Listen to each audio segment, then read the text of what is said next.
ദൈവത്തോട് നേരിട്ട് പറഞ്ഞു, കർത്താവെ, എനിക്ക് താങ്ങാൻ പറ്റുന്നതിനപ്പുറമാണിത്, എനിക്കെന്തിനാ ഇത് തന്നെ?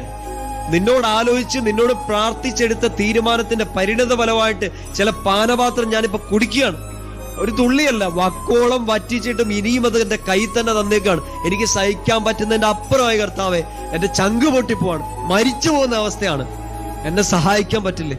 ഈ പാനപാത്രം എടുത്തു മാറ്റാൻ പറ്റില്ലേ ഈശോയെന്ന് എത്ര രാത്രികളിൽ നമ്മളും ഇതുപോലെ നിലവിളിച്ചിട്ടുണ്ട്. ഓർക്കുക, വീണ്ടും ഓർപ്പിക്കുകയാണ്, നീ നിലവിളിച്ച രാത്രിയിൽ നിനക്ക് കുടിച്ചു തീർക്കാൻ പറ്റിയല്ലാത്ത പാനപാത്രം കൈപ്പിടിച്ച് കണ്ണും തള്ളി ചങ്കും പൊട്ടി നിന്നപ്പോ നിന്നെ പോലെ വിഷമിച്ച ഒരു ഈശോ നിന്റെ തൊട്ടടുത്തുണ്ടായിരുന്നു. കുഞ്ഞെ, വിശ്വസിക്കാൻ പറ്റൂ? ഇന്ന് ജീവിക്കുന്നുണ്ടെങ്കിൽ, ഇന്ന് ശ്വാസമെടുത്ത് പുറത്തോട്ട് വിടുന്നുണ്ടെങ്കിൽ, ഇത് നിന്റെ ചെവിയിലൂടെ കയറി ഹൃദയത്തിൽ കയറുന്നുണ്ടെങ്കിൽ, ഈശോ നിന്റെ പാനപാത്രം കൂടെ കുടിച്ചിരുന്നു, നിന്റെ കൂടെ സഹിച്ചിരുന്നു. ഇല്ലെങ്കിൽ നീയോ ഞാനോ ഇന്ന് പിടിച്ചു നിൽക്കുവോ?